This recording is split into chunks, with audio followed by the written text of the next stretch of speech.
बच्चों हम पढ़ रहे हैं कक्षा 7 का विज्ञान विषय का अध्याय 6 भौतिक एवं रासायनिक परिवर्तन।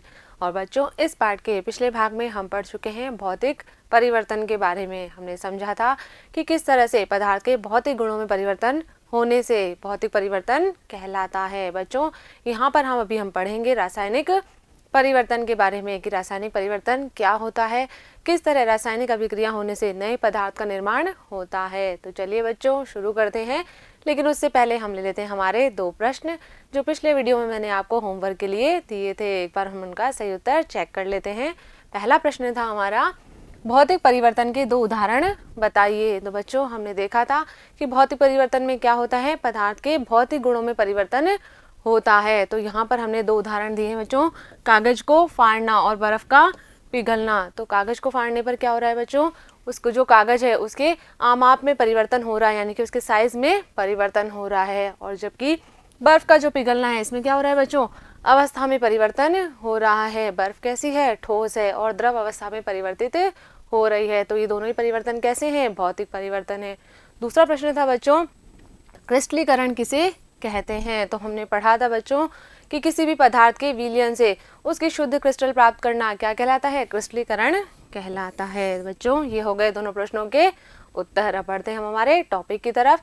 आज का हमारा टॉपिक है बच्चों रासायनिक परिवर्तन। क्या होता है बच्चों रासायनिक परिवर्तन, इसमें रासायनिक अभिक्रियाओं के द्वारा किसी नए पदार्थ का निर्माण होता है। जैसे कि बच्चों आपने देखा होगा कि जब हम किसी लोहे के टुकड़े को या लोहे की वस्तु को कुछ दिनों के लिए बाहर खुले में छोड़ देते हैं तो क्या होता है बच्चों, उस पर जो है एक भूरे रंग के पदार्थ की परत जम जाती है। क्या होता है बच्चों ये पदार्थ जंग कहलाता है। और ये प्रक्रिया क्या कहलाती है बच्चों, जंग लगना इसे हम कहते हैं। बच्चों आपने देखा होगा कि ये जो जंग होती है ये उस पदार्थ से यानी कि किससे, लोहे से भिन्न होती है जिस पर ये लगी हुई है। यानी कि यहाँ पर क्या हो रहा है, नए पदार्थ का निर्माण हो रहा है। लोहे से क्या बन रही है बच्चों, जंग बन रही है। तो ये परिवर्तन कैसा हो जाएगा, रासायनिक परिवर्तन हो जाएगा। चलिए इस रासायनिक परिवर्तन को समझने के लिए हम करते हैं क्रियाकलाप। क्या करना है बच्चों, हम एक मैग्नीशियम की पतली पट्टी या तार का टुकड़ा लेंगे और उस तार को क्या कर देंगे बच्चों, हम रेगमाल से जो है इसके सिरों को साफ कर लेंगे रगड़ कर। अब क्या करेंगे बच्चों, हम इस मैग्नीशियम की पट्टी को या फिर इस तार को ले जाएंगे हम इस तरह से मोमबत्ती की ज्वाला के पास में और हम इसे जलाएंगे। तो हम देखेंगे बच्चों कि ये जो है एक चमकदार श्वेत ज्वाला के साथ में जलता है। कैसी ज्वाला उत्पन्न होती है, श्वेत ज्वाला उत्पन्न होती है। और जब ये रिबन पूरा जल जाता है तो क्या होगा, अंत में जो है हमें भस्म प्राप्त होती है। पूरा रिबन जो है वो इस तरह से जल गया है मैग्नीशियम का और हमें जो है एक सफ़ेद रंग की भस्म पाउडर के रूप में प्राप्त होती है। बच्चों यहाँ पर हमें एक सावधानी भी रखनी है कि जो मैग्नीशियम के रिबन को हम जला रहे हैं उसे हमें जो है लंबी अवधि तक नहीं देखना है। इससे क्या होता है, हमारी आंखें खराब हो सकती है। तो हमें जो है इसे लगातार टकटकी लगाकर नहीं देखना है, ठीक है। अब क्या होगा बच्चों, यहाँ पर हमें क्या मिल गया, भस्म मिल गया। तो यहाँ पर क्या हुआ, एक नए पदार्थ का निर्माण हो गया। इसकी रासायनिक अभिक्रिया अगर हम देखें बच्चों, तो जब हमने मैग्नीशियम को जलाया, किसकी उपस्थिति में जलाया, ऑक्सीजन की उपस्थिति में, तो यहाँ पर जो है मैग्नीशियम ऑक्साइड का निर्माण होता है। क्या बन गया, मैग्नीशियम ऑक्साइड। ये जो भस्म है वो किसकी बच्चों, मैग्नीशियम ऑक्साइड की है।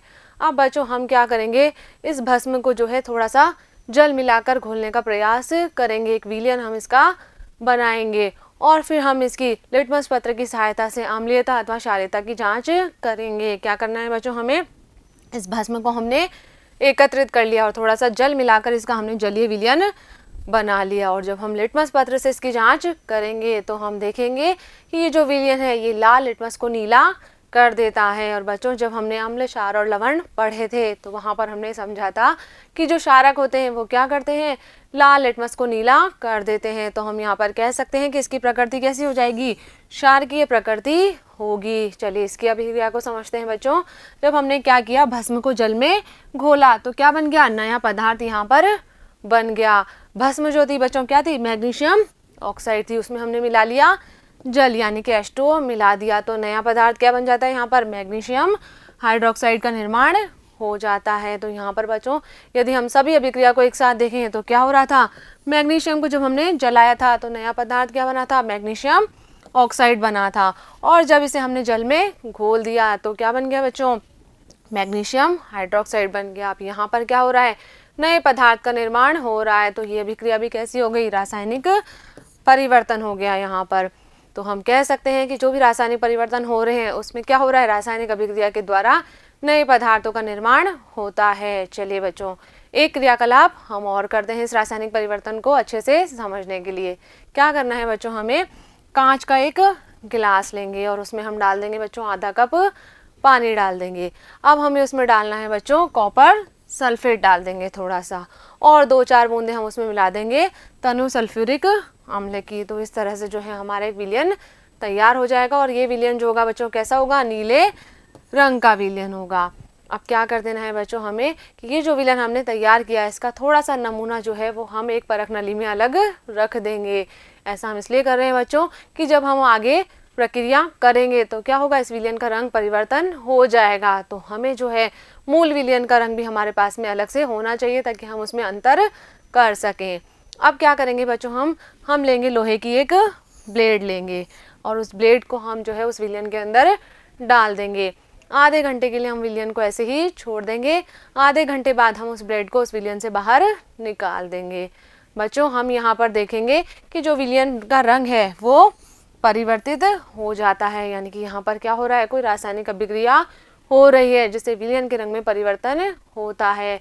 और इसी के साथ साथ बच्चों हम देखेंगे कि यहाँ पर ये जो ब्लेड है इस पर जो है एक भूरे रंग की परत जम जाती है। क्या करा बच्चों हमने यहाँ पर, हमने जो है इस बीकर के अंदर लिया कॉपर सल्फेट का विलयन, कैसा था, नीले रंग का था।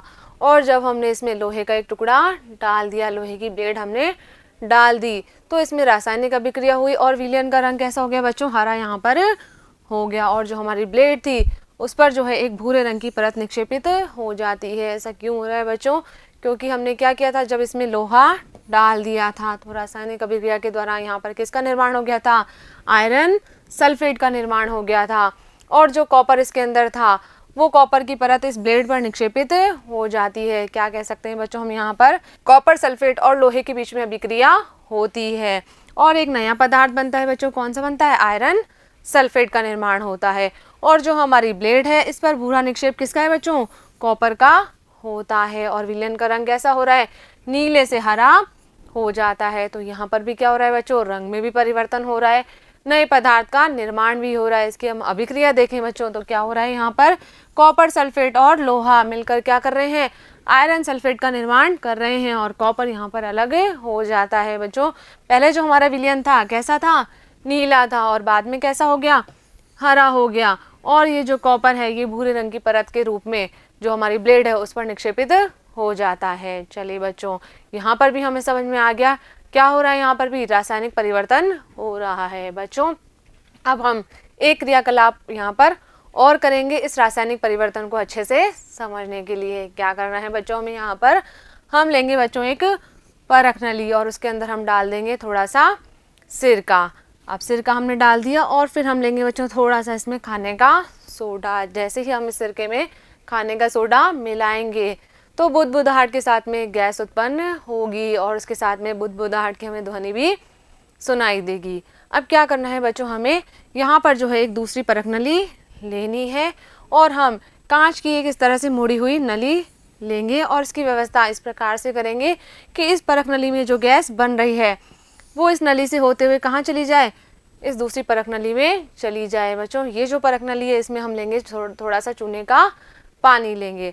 अब क्या करेंगे हम, जैसे यहाँ पर गैस उत्पन्न होगी उस गैस को हम कहाँ प्रवाहित कर रहे हैं, इस चूने के पानी में प्रवाहित कर देंगे। तो हम देखेंगे बच्चों कि ये जो चूने का पानी है वो कैसा हो जाएगा, दूधिया हो जाएगा, क्योंकि यहाँ पर भी क्या होगा बच्चों, रासायनिक अभिक्रिया होगी।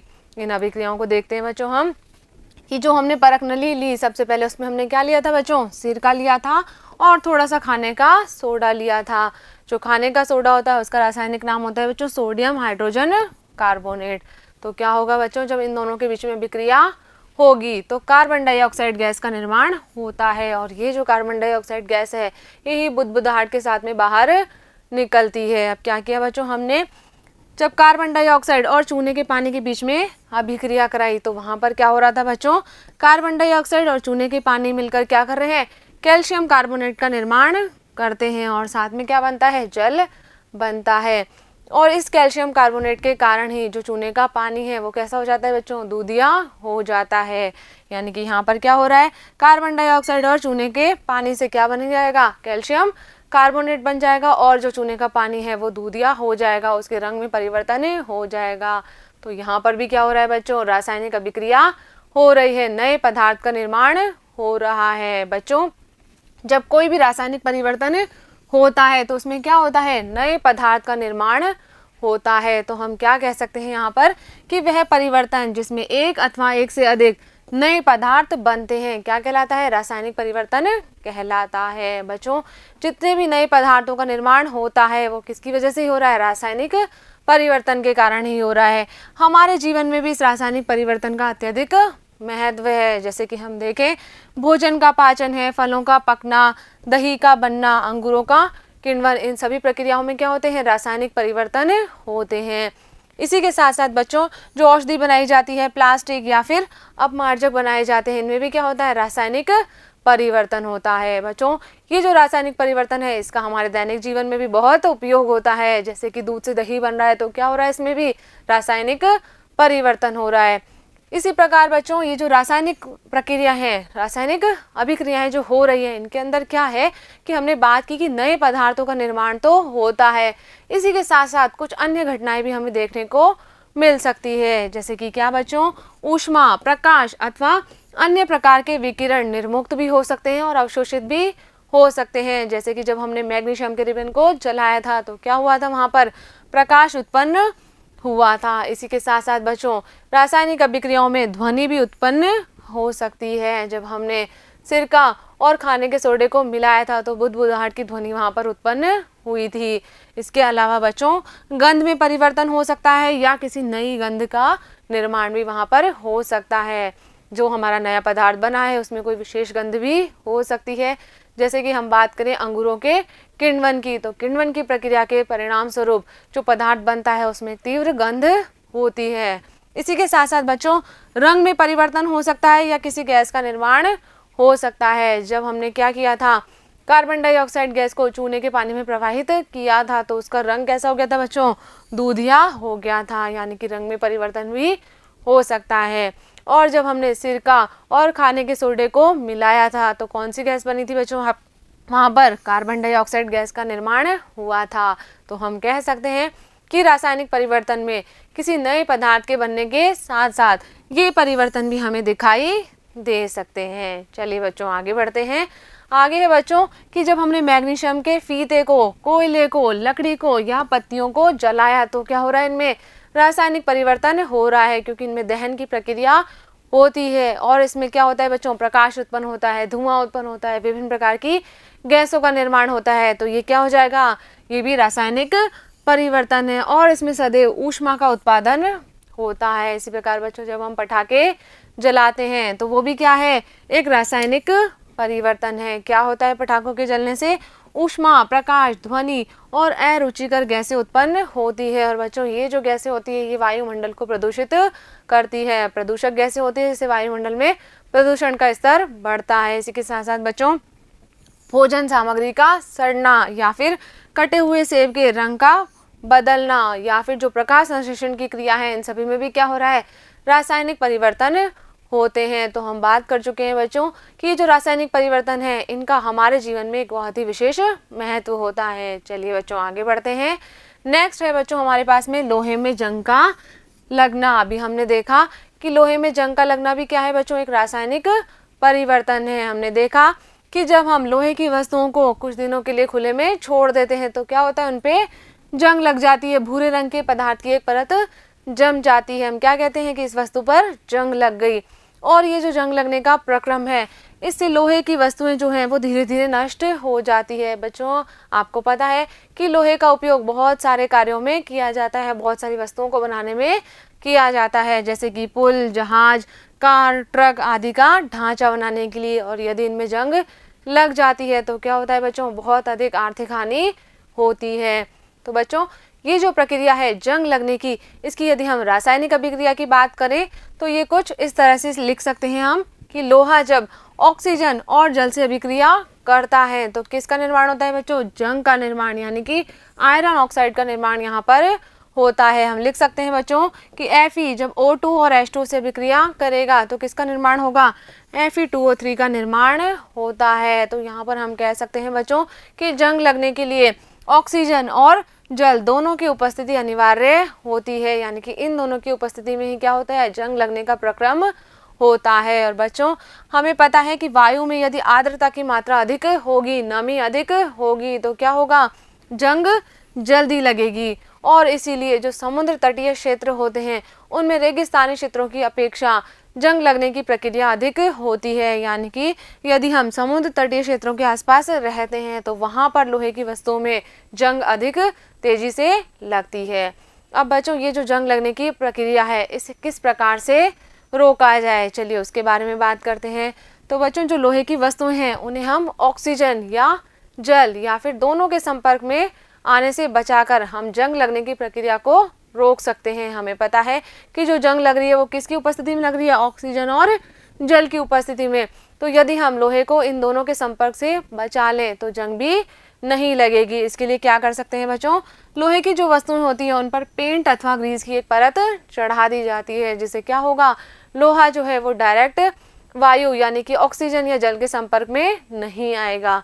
इसके अलावा बच्चों जो लोहा है उसके ऊपर क्रोमियम अथवा जस्ते यानी कि जिंक की परत भी चढ़ा दी जाती है, जिससे भी क्या होगा कि लोहा जो है वो सीधा ऑक्सीजन के संपर्क में या जल के संपर्क में नहीं आ पाएगा और जंग लगने की प्रक्रिया को रोका जा सकता है। बच्चों जो लोहा है उसके ऊपर जिंक की परत चढ़ाने की प्रक्रिया को हम क्या कहते हैं? यशद लेपन, गैल्वेनाइजेशन कहते हैं। क्या कर रहे हैं हम?